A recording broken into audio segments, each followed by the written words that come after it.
makuha mo pa, kaya ako'y akad at yakapin.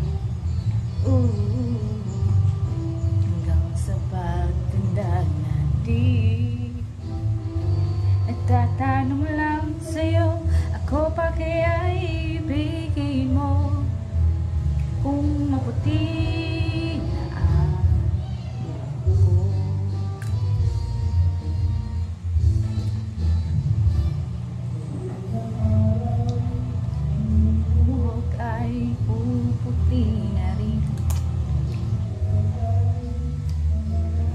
ng nakaraan natin. Ang nakalipas ay babalik natin.